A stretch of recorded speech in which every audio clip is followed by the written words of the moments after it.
गीता अध्ययन के आज के सेशन में आप सभी का स्वागत, जहां हम राणा सर के साथ छठे अध्याय की व्याख्या के बारे में जान रहे हैं। बहुत अच्छे से हमने पिछले श्लोकों में पढ़ा कि किस तरह के जन्म प्राप्त होते हैं जब कोई इंसान साधक साधना करता है अथवा इस मार्ग पर चलता है, तो उसकी क्या क्या संभावनाएं रहती हैं उसकी पुनर्जन्म के समय।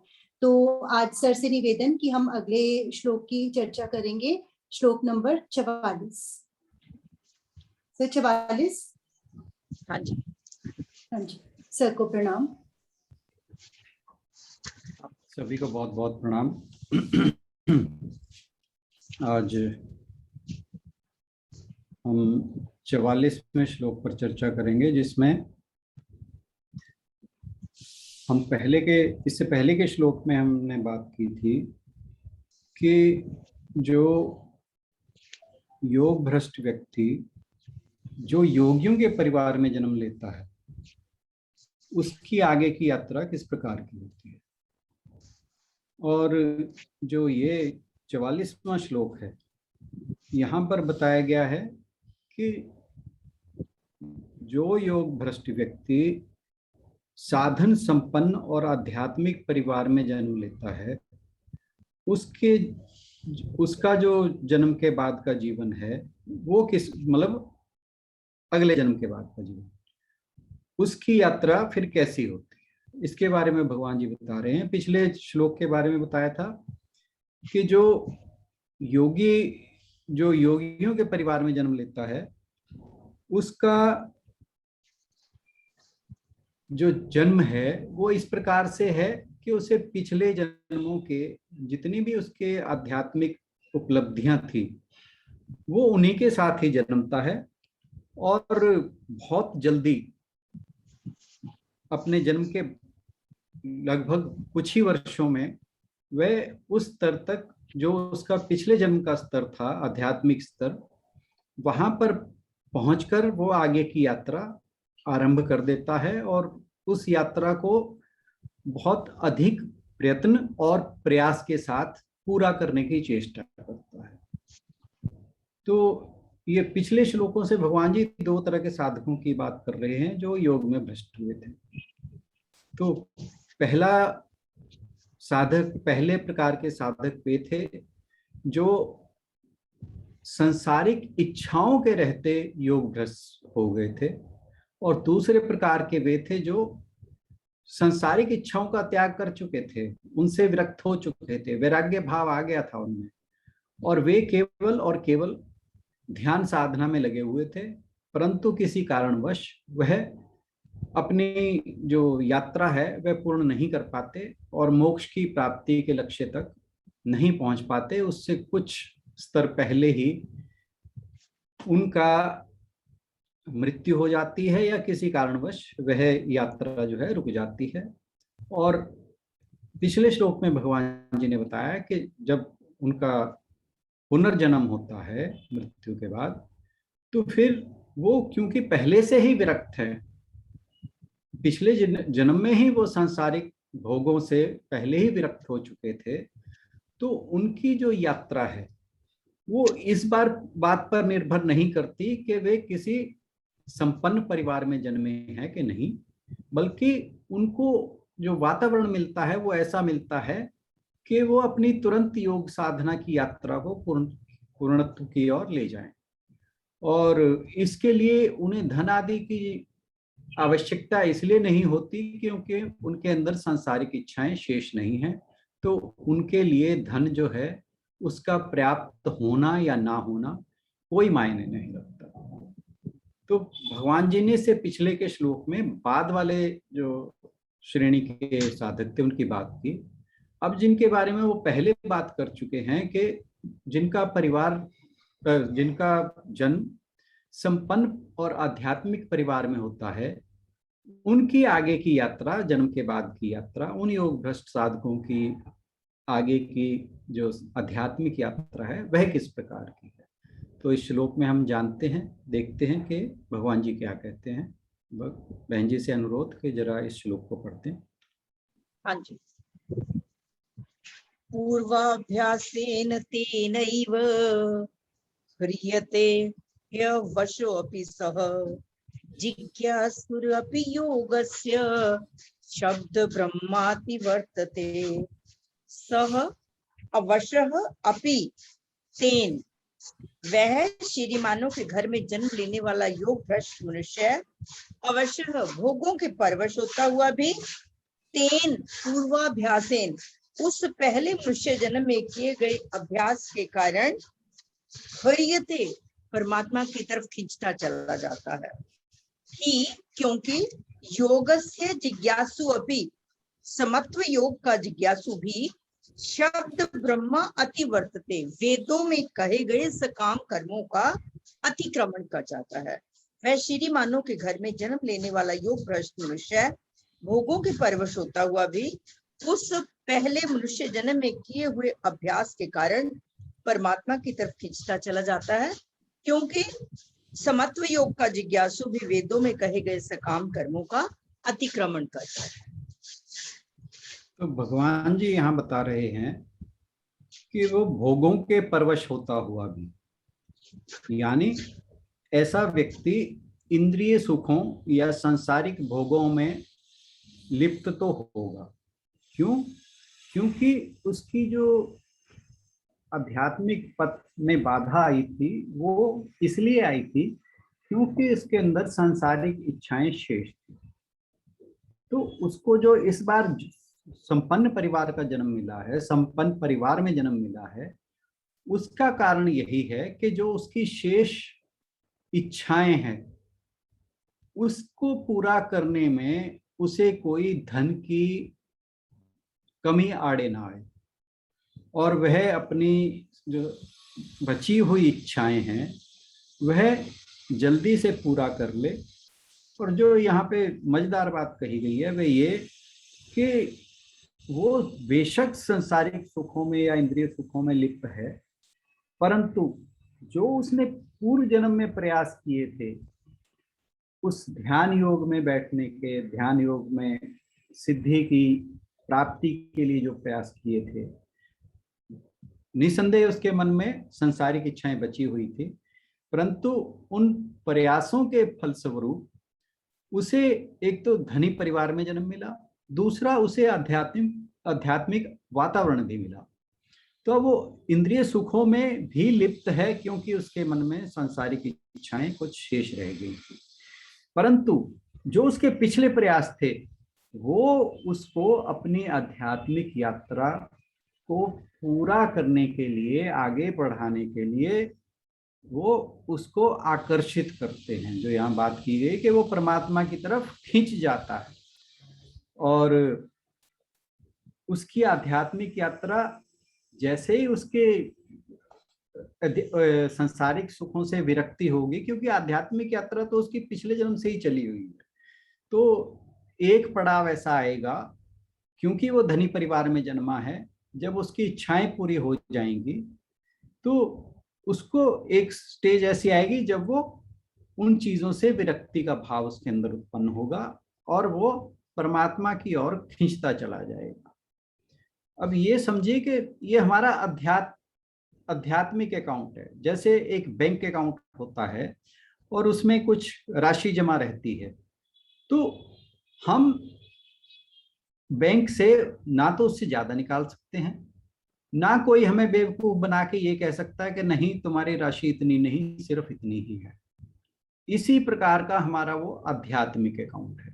जो पिछले जन्म में हमने अपने आध्यात्मिक उपलब्धियां अर्जित की थी वे ऐसे की ऐसे हमें अगले जन्म में मिलने वाली हैं। और हमारी यात्रा अगर इच्छाएं शेष रही थी तो एक ऐसा वातावरण उपलब्ध होगा कि वो जो भी इच्छाएं शेष रह गई थी उन्हें पूरा होने का एक माध्यम मिलेगा।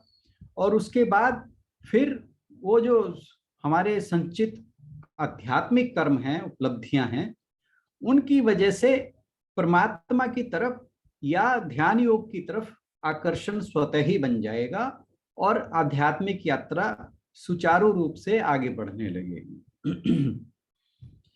और यहाँ पर ये देखने वाली बात है कि कोई भी दैवीय शक्ति ना तो उन आध्यात्मिक उपलब्धियों में कोई कटौती कर सकती है, ना ही कोई वृद्धि कर सकती है।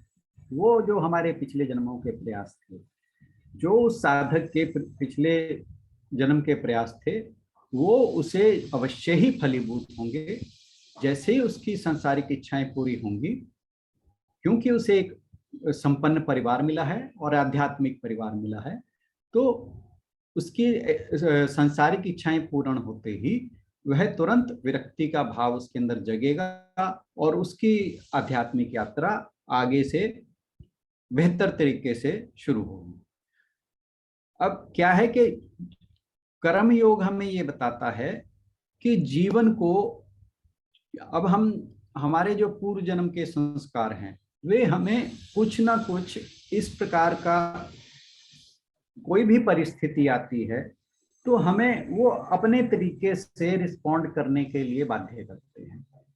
परंतु जब व्यक्ति कर्म योग में लग जाता है तो धीरे धीरे वो जो पूर्व जन्म के संस्कार हैं उनकी परत दर परत हटने लगती है और उसकी आध्यात्मिक यात्रा जो है वो आगे बढ़ने लगती है।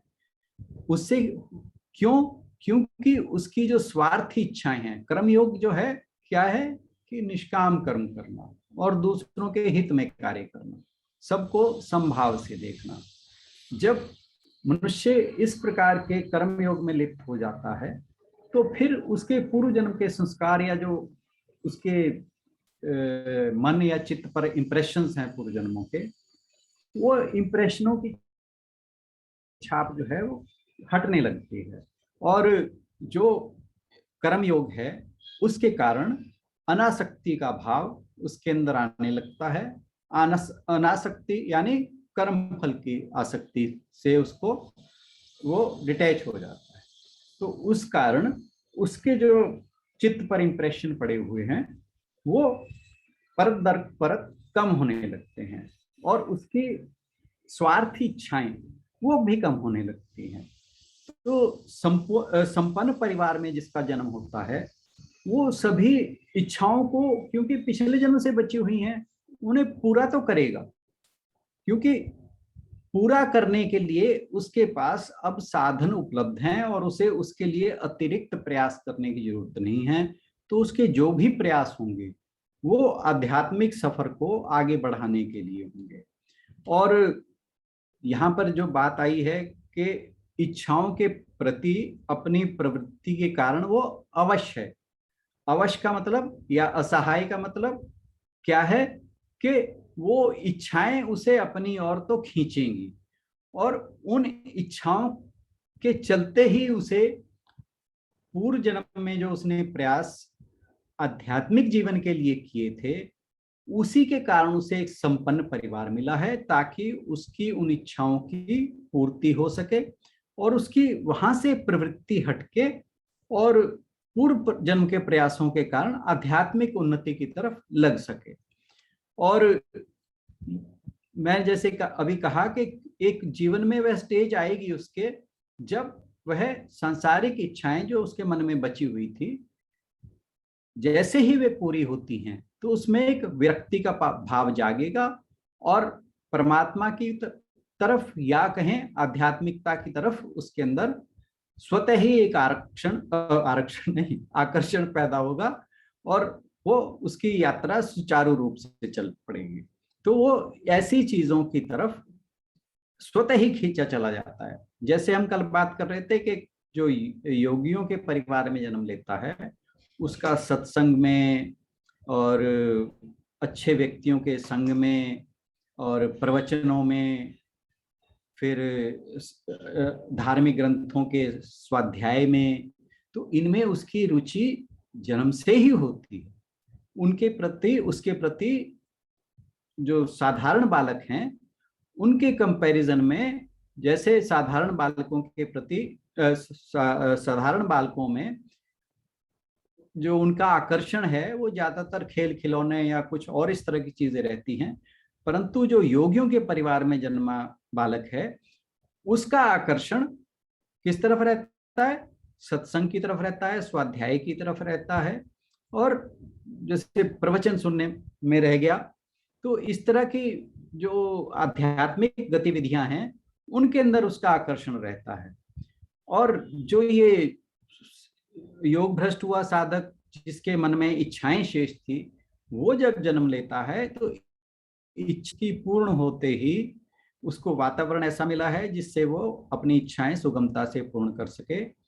फिर उसके अंदर आध्यात्मिकता के लिए, या कहिए कि आत्म प्रकाश के लिए, या कहिए कि ध्यान योग के लिए, या कहिए कि परमात्मा के लिए आकर्षण स्वतः ही जाग जाता है। क्यों? क्योंकि उसने पिछले जन्म में इस तरह के प्रयास किए थे।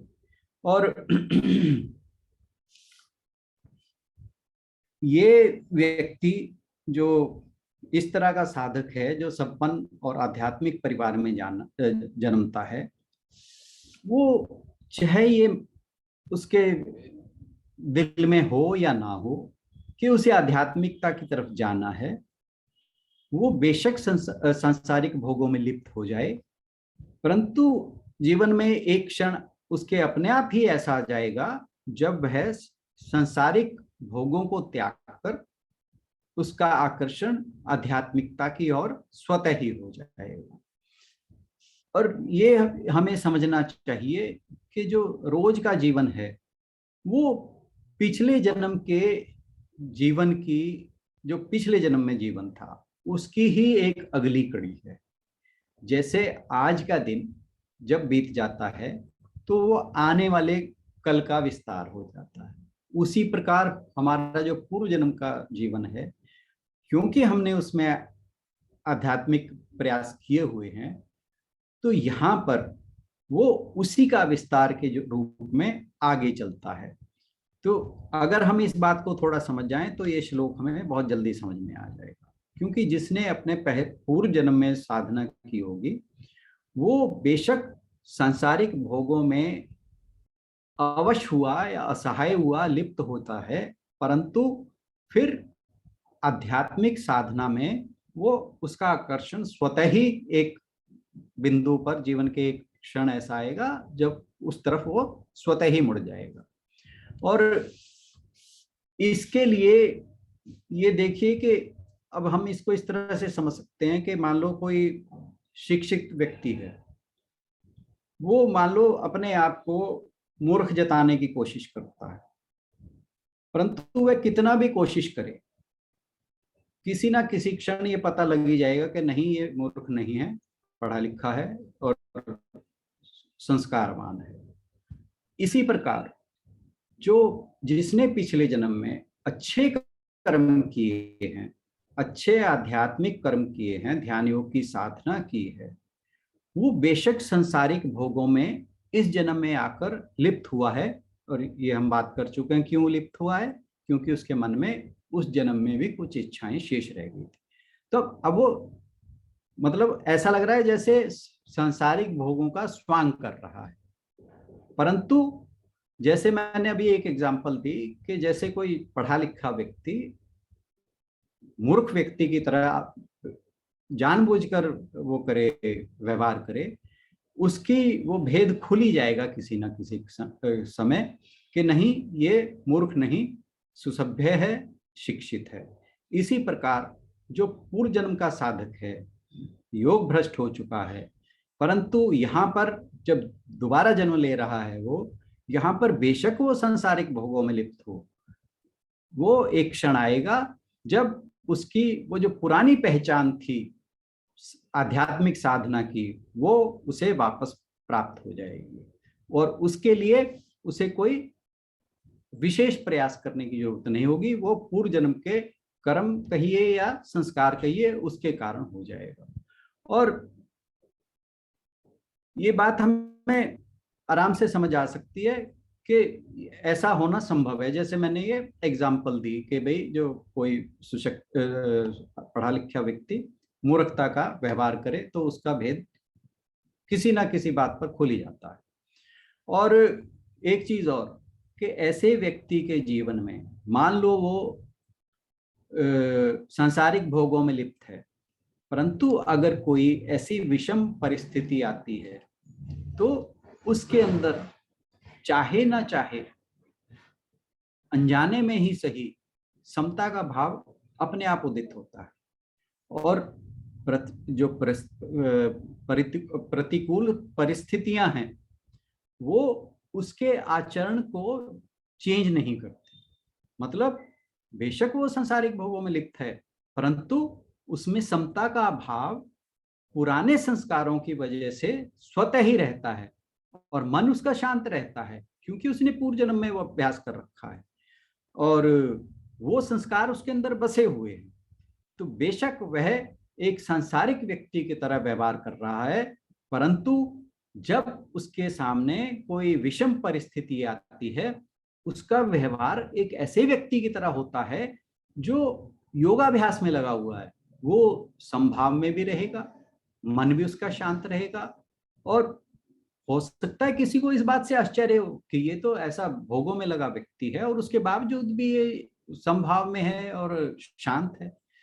तो उसका वजह यही है कि उसके पूर्व जन्म के प्रयास फलीभूत हो रहे हैं और इसीलिए भगवान जी यहाँ कह रहे हैं कि एक क्षण जीवन में उसके ऐसा आएगा जब संसारिक भोगों से उसकी विरक्ति हो जाएगी और वो फिर से साधना में, जो आध्यात्मिक साधना में उसका जीवन फिर जो गाड़ी है वो आगे चल पड़ेगी। और इसकी एक एग्जांपल जो हम पहले भी एक बार डिस्कस कर चुके हैं कि जो वाल्मीकि जी थे वो लुटेरे थे एक समय में, और जब वो नारद से उनकी मुलाकात हुई उसके बाद वो वाल्मीकि जी बन गए। तो ये इस तरह के और भी हमारे सामने वो हैं उदाहरण, जब एक व्यक्ति का जीवन की एक स्टेज पे बिल्कुल ही जो व्यवहार है वो बिल्कुल ही बदल जाता है, टोटली चेंज हो जाता है और उसका कारण जो है वो यही है। तो इस प्रकार का व्यक्ति चाहे वो जितना मर्जी ये कहिए कि धनी हो जाए, चाहे उसको जितनी मर्जी पावर्स आ जाएं उसके पास, परंतु एक स्टेज आएगी कि उसका आकर्षण वह स्वयं ही किसी ना किसी वजह से, वजह क्या है, पूर्व जन्म की साधना, वो भगवान की तरफ, आध्यात्मिकता की तरफ, और वो फिर आकर्षित हो जाएगा और उसकी योग साधना फिर से प्रारंभ हो जाएगी। और भगवान जी यहाँ पर एक बात और कह रहे हैं कि वह शब्द ब्रह्म का अतिक्रमण कर जाता है।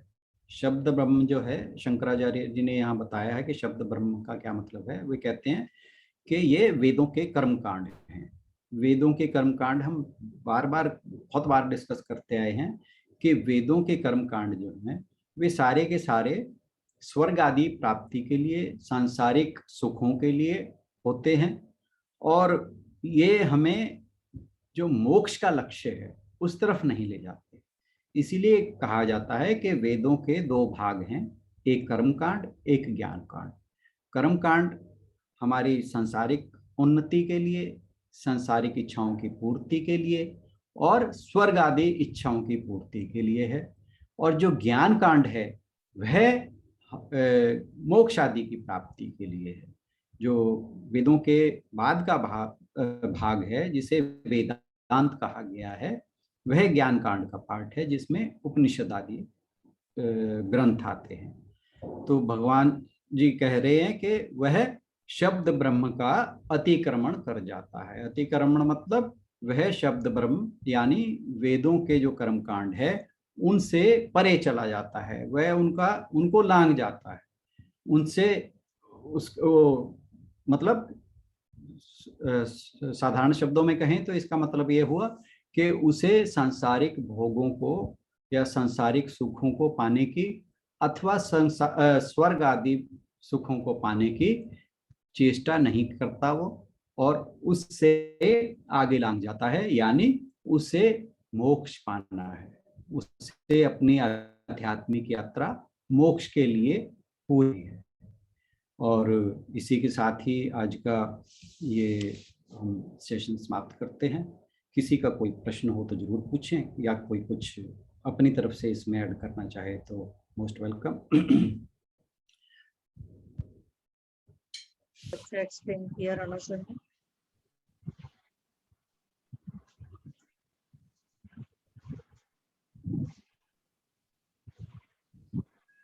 कोई कुछ पूछना चाहे या ऐड ऑन करना चाहे तो मोस्ट वेलकम।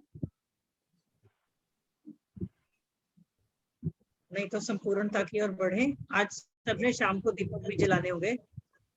हाँ, मैं बस इतना कहना चाहती थी कि भगवान को हम लोगों ने जाना या समझा नहीं, वो इतने सहज हैं कि हमने थोड़ा भी कुछ किया होता है तो उसका फल वो देते हैं। अगर थोड़े पहले अच्छे कर्म किए तो भगवान ने बहुत अच्छे घर में हमें जन्म दिया, और ताकि थोड़े से अच्छे कर्म थे और हमको पूरे भोग विलास मिले, और उसके बाद फिर इस तरफ भी लग गए। तो बहुत सही। भगवान की तो महिमा मतलब हम लोग समझने में बुद्धू रह गए, बट परमात्मा तो वाकई परमात्मा है। उसका तो हम परमात्मा का तो किन शब्दों से शुक्रिया करें, हमारे पास शब्द नहीं। आप ये बिल्कुल समझो बिल्कुल, कि हमने थोड़ा भी अच्छा किया होता है तो उनका फल वो देते हैं। चाहे तो भोग विलास में मतलब वो भी तो हमारे कंफर्ट्स ही है ना। हमने कुछ अच्छा किया तो हमें इतने कंफर्ट्स मिले, और उसके बाद फिर इस तरफ भी लग गए। हाँ, ये जो इस श्लोक में अच्छी तरह से कर सकते हैं। जिन लोगों की, जिन साधकों की भगवान जी इस श्लोक में बात कर रहे हैं, हम शायद उसी से ही बिलोंग करते हैं, उस कैटेगरी से ही बिलोंग करते मुझे भी यही लग रहा है। पर वो भी पहली वाली से जिसके अंदर, लेकिन अभी पहली वाली ही है कि जिसके अंदर अभी इच्छाएं रहते हुए, जो आपने कहा था अभी तक तो इच्छाएं भी साथ साथ चल रही हैं। मतलब वो दूसरी स्टेज तो पता परमात्मा करे वो आ जाए। अगर ये एकदम से हो सकता है तो वो भी हो सकता है कि इच्छाओं से भी हम हट जाएंगे और ये रास्ता भी हमारा चलता रहेगा। तो वो आपने कहा था वो स्टेज में आने के बाद अगर दोबारा जन्म भी होता है तो चाहे फिर हमें संपन्न परिवार मिले या जैसा भी मिले, लेकिन हमारी जो वो अग्नि है, वो हमारी डिजायर बनी रहेगी। फिर हमारे उसमें कोई अड़चन नहीं आएगी, चाहे वो कैसा भी परिवार हो ना। नहीं, क्या पता वो वाल्मीकि जी वाला काम भी हो जाए।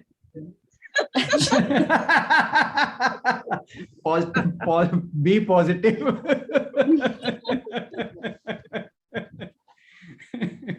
ये तो कुछ पता नहीं क्या होने वाला है। तो इसलिए अपने प्रयास जारी रखो, भगवान जी में श्रद्धा रखो और विश्वास रखो। कोशिश करो कि इसी जन्म में मोक्ष मिल जाए। बिल्कुल। हाँ, और भगवान की ग्रेस का कुछ पता नहीं है, वो किस क्षण चेंज आ जाएगा, यू नेवर नो। पर तो अगर हमें गीता ये तो पूरी ना हुई तो दोबारा तो फिर आना है सर। बहन जी, इच्छाएं तो आपको मारेंगी।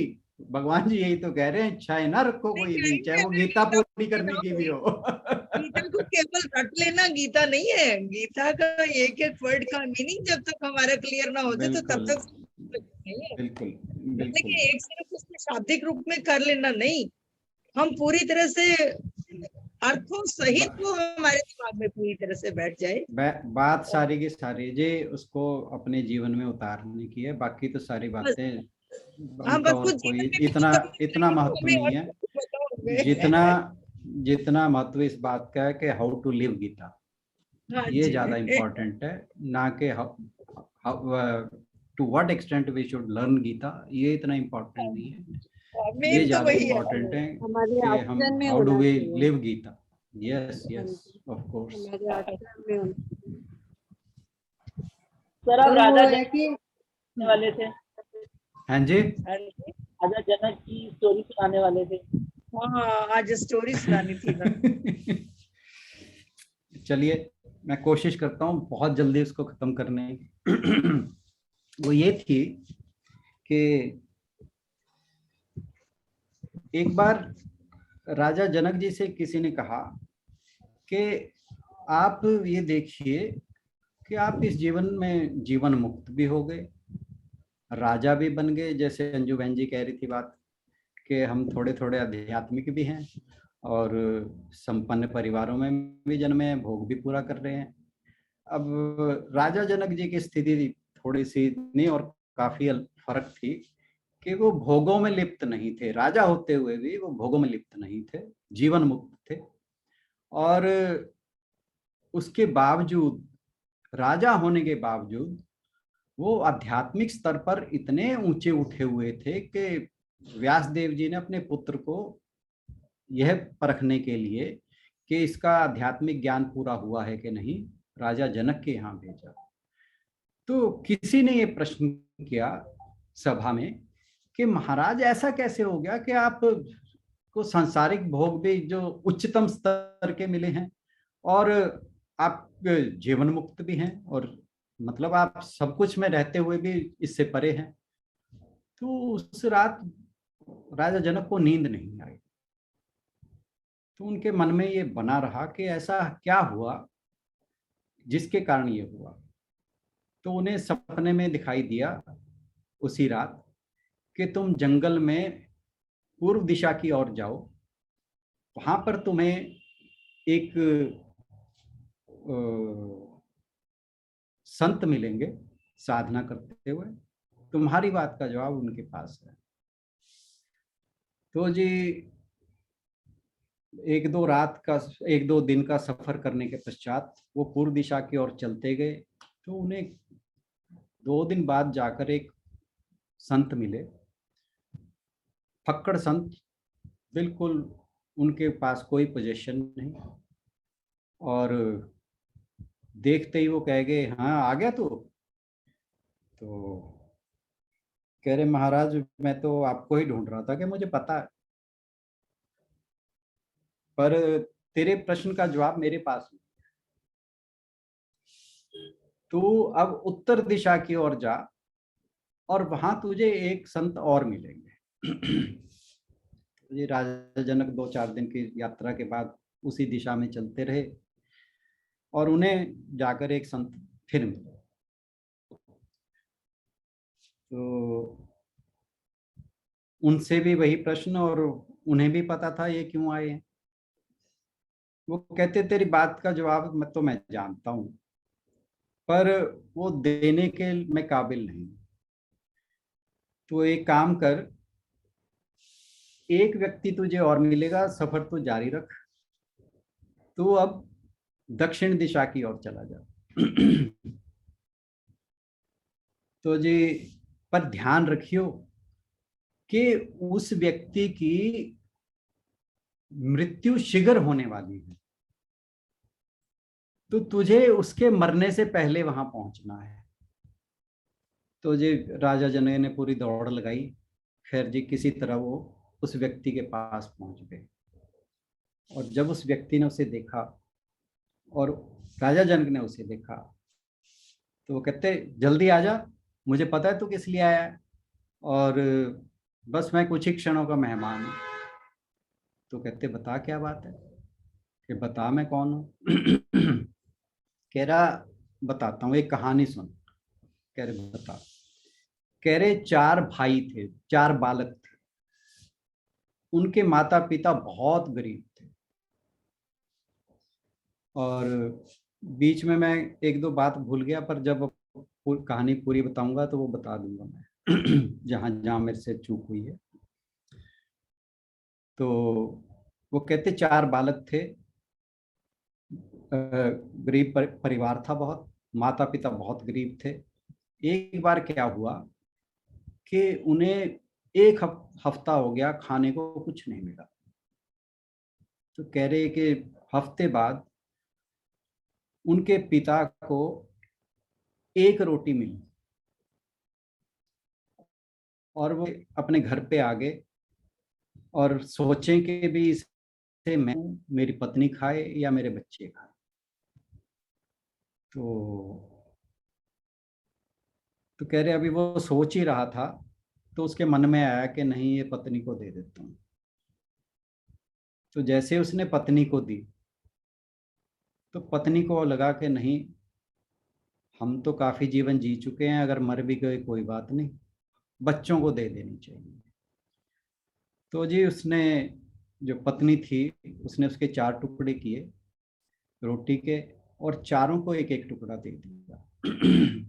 जैसे ही वो चारों बालक अपना टुकड़ा खाने को हुए, घर में एक अतिथि आ गया। तो वो भी भूखा ब्राह्मण था।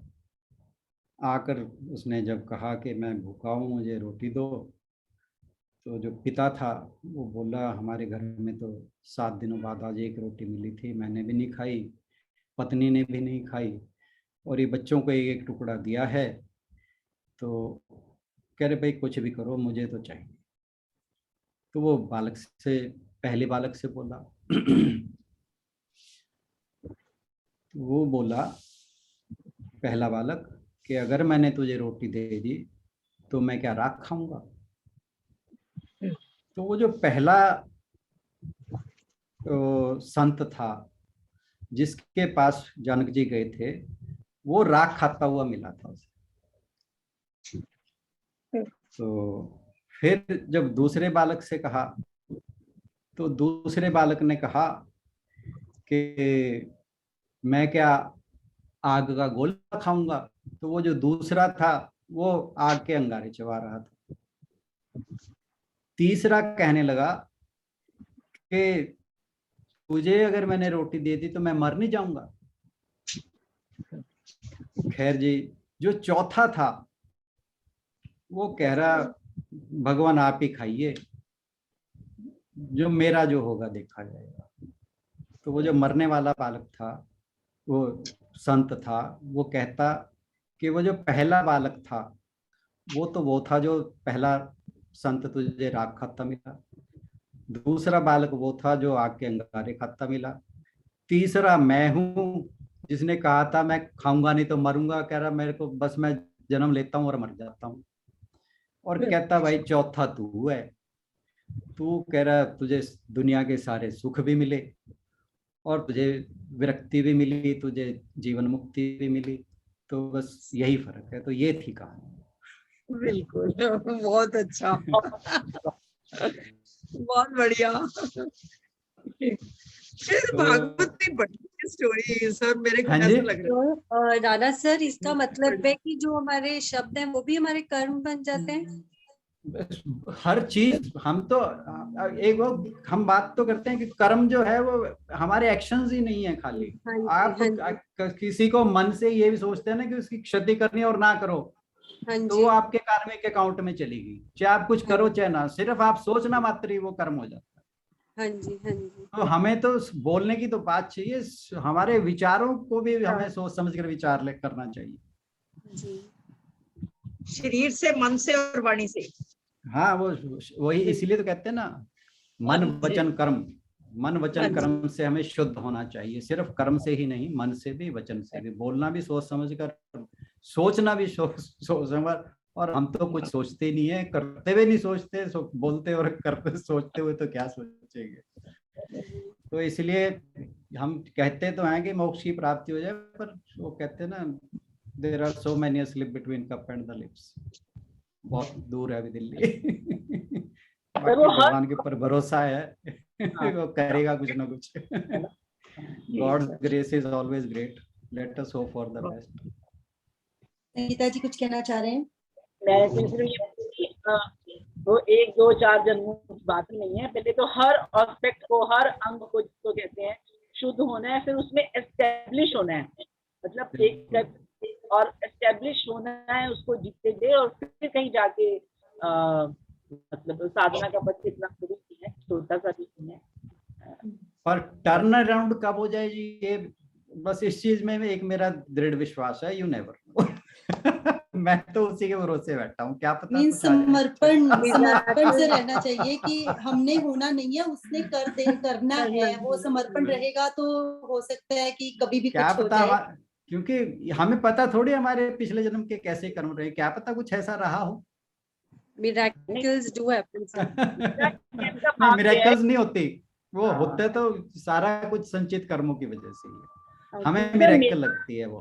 मेरा ये था कि मतलब कभी कभी जैसे कुछ अच्छा पढ़ के, अच्छी संगति में, अच्छा सुन के हम लोग ना उस भाव में आ जाते हैं, और उस भाव में एस्टेब्लिश होना। हाँ, सारी कहानी वो जो भगवान जी स्थित प्रज्ञ की बात करते हैं, वो वाली बात। पता तो हमें अब जैसे स्टेज पे हम पहुंच गए हैं तो पता बहुत कुछ लग गया है, पर बात तो ये है कि we don't live it. The problem is हमेशा ही, हमें, हाँ, उसको हमने जीना है उस चीज को। वो मेरा मतलब। वो स्थिरता नहीं, वो अर्जुन ने पूछा भी है ना भगवान जी से, कहते वो करते तो हैं पर स्थिर नहीं रह पाते। मन इतना चंचल है, मन इतना अस्थिर है कि हम उस भाव में स्थिर नहीं रह पाते। चंचलम स्थिरता ही आ मन गई फिर तो होगी नहीं या। तो किस खेती बोली नहीं, चरित्र में वो तो एक ना, माध्यम है जी, ये कहा तो सारा कुछ हमारे लिए जा रहा है। बिल्कुल अर्जुन तो एक मीरा माध्यम है। पढ़ा था कुछ ऐसा ही मैंने, वो थी और इस क्यों पहुंची, क्यों महारानी बनी, क्योंकि महारानियों को देख के सोचा कि वाह ये महारानी है, और उनको इस कारण ही दोबारा से जन्म लेना पड़ा, और फिर उसके बाद में उनको याद आया कि मैं तो ये वाली सखी थी कृष्ण। मैंने पढ़ा तो वही दीदी ने जब ये बोला ना तो मेरे बिल्कुल दिमाग में वो बात आ रही थी कि इतने इतने बड़े मतलब सखी भाव से जो रहे हैं भगवान के साथ, उनको भी बिना बात मतलब थोड़ा सा ही सोचा ही है देख के रुक्मणी को कि हाँ ये महारानी है, अच्छा ये ऐश्वर्य भोग रही हैं। तो बाद में जब वो अपने उस भाव में पहुंचती हैं तो उनको बिल्कुल याद दिलाया जाता है कि तूने ये सोचा था महारानी बनने का, इसलिए तुझे इस जन्म में भेजा गया। एक्चुअली जब हम टेक्निकलिटीज में जाए ना तो चीजें बहुत ज्यादा टेक्निकल हो जाती हैं, और भगवान जी सहज भाव में ज्यादा पसंद रहते हैं। तो इसलिए समर्पित रहो, ज्यादा सोचो मत, लगे रहो बस।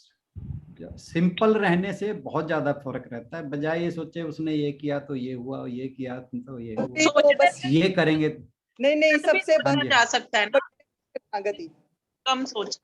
में जैसे ले जाओ चले जाएंगे, बस बस ठीक। बस बस जब आपके अंदर समर्पण का भाव आ गया ना तो काफी चीजें ठीक हो जाती हैं, फिर हमें टेक्निकलिटीज में जाने की जरूरत नहीं रहती। बिल्कुल बिल्कुल जी, वो सोचना ही नहीं है कि हम हमें कुछ करना बस है। बस बस बस बस बस बस आओ, पढ़ाना चाहते हो पढ़ाओ। आज ना आपसे सहज अवस्था का पता लग गया कि सहज अवस्था में रहना ज्यादा अच्छा है, सरलता ज्यादा अच्छी है हमारे लिए। भगवान को कहते नहीं कि बालक हो जाओ, बालक इसलिए कहते हैं, बालक को कुछ पता ही नहीं, वो सहज है। सहजता का भी एहसास ना रहे। हाँ, बालक को इसीलिए तो कहते हैं वो शुद्ध रहता है। जिस गुण की पूर्णता आ जाती है उस गुण का आभास एहसास खत्म हो जाता है। बिल्कुल। मैं ही खत्म हो गई तो बस फिर रही क्या क्या, मैं ही खत्म हो बहुत तो खत्म बस। शुक्रिया राणा सर का। फिर सर मैं ही कुछ कहना चाह रहे हैं? बहुत बहुत जब मैं शुक्रिया खत्म राणा होगी सर। तो मैं ही रह गया बस। अब ये दो मैं फर्क है, इनमें क्या क्या फर्क है वो सोचने वाली जब बात है। खत्म हो गई तो कुछ भी यही तो है सहजता का, इजी कितना लगने लग गया हमें, सहजता इजी लगी हमें, बहुत ज्यादा इजी कर। बिल्कुल बिल्कुल। बहुत बहुत शुक्रिया राणा सर का। इसी के साथ आज समापन की ओर बढ़ेंगे और कल इसी चर्चा को आगे जारी रखेंगे। बहुत ही आनंद आ रहा है, पिछले लास्ट कई श्लोकों में तो बहुत ही अच्छा लग रहा है और सब अपना अपना आंकलन भी कर पा रहे हैं कि हम कहाँ पर स्टैंड करते हैं, और काफी अच्छे श्लोक चल रहे हैं और सबको काफी अच्छा लग रहा है। बत्रा सर मुस्कुरा रहे हैं, और शायद जो उन्होंने कल या परसों में क्वेश्चन किया था दीदी से या किसी से कि अगर कोई संपन्न हो जाता है तो उसका अध्यात्म से क्यों वो किया जाता है कि वो संपन्नता में अध्यात्म नहीं मिल सकता, तो शायद आज सर को आंसर मिल गया होगा। सर आपकी राजा जनक वाली स्टेज ही है, आपको संपन्नता भी मिली है और आपका अध्यात्म भी साथ साथ चल रहा है। आज हमारे सूद सर का जन्मदिन है, शशि दीदी का भी लेफ्ट हो गया है अभी, और सर को बहुत बहुत मुबारक हम सबकी तरफ से, ढेरों शुभकामनाएं। सर हमें हमेशा ऐसे ही अच्छे मार्ग की ओर ले जाते रहें और दिन दुगनी रात चौगनी उन्नति करें और खूब स्वस्थ रहें। 100 वर्ष की आयु हो सर की। बहुत बहुत शुभकामनाएं पूरे ग्रुप की तरफ से। बत्रा सर से अनुरोध, बत्रा सर से अनुरोध कि हाँ जी समापन की ओर बढ़े।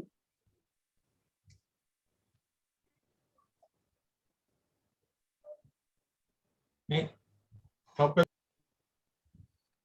म्यूट हो गए जरा। हाँ, समापन पहले करेंगे या पहले? अच्छा, मैं बोल देती हूँ।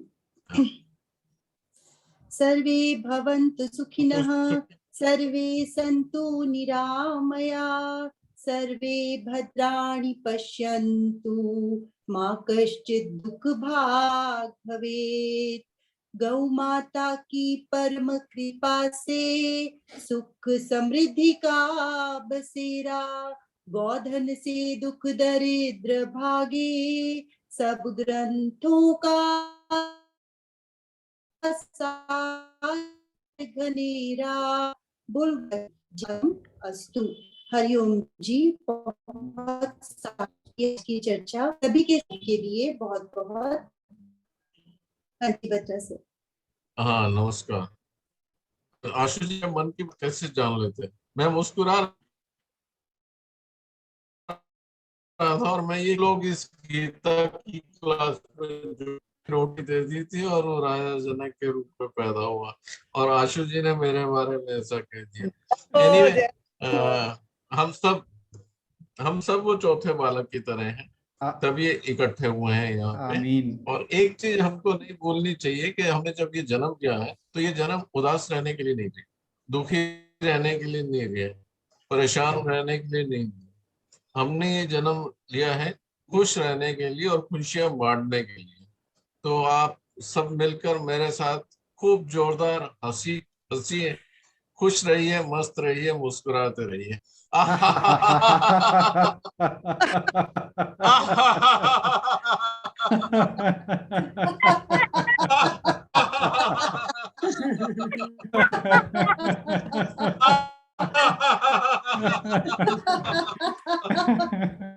सूद सर आ गए।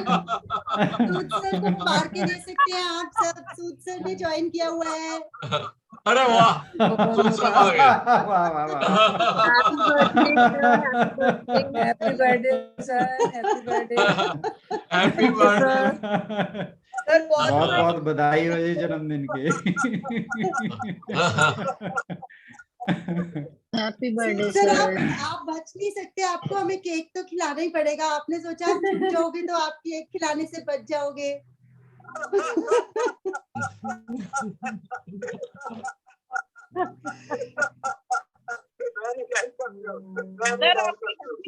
कर रहे थे हम, वो आ गई बर्थडे पे। आपकी रिटर्न कर रहे थे।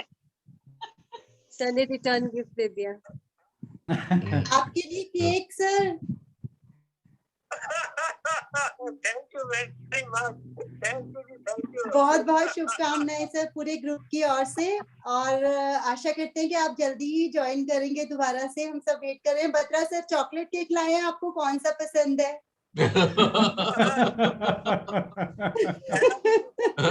सूद सबको तो लाल लाल चेरी पसंद है।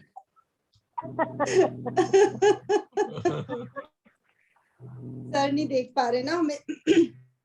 चलो, सर भी केक खिला रहे हैं। ओके जी। बहुत बहुत शुक्रिया।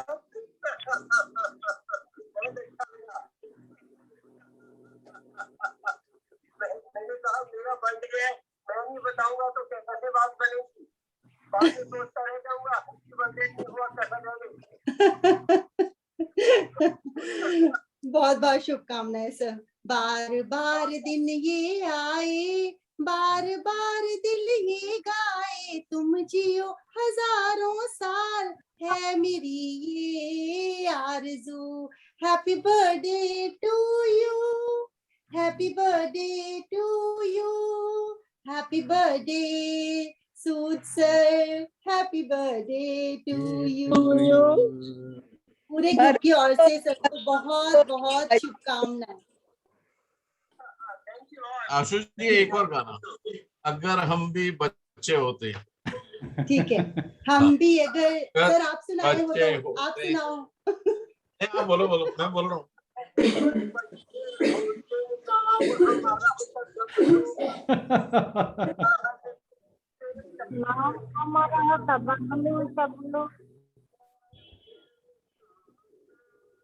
खाने को मिलते लड्डू, तो दुनिया कहती कहती है हैप्पी बर्थडे टू यू।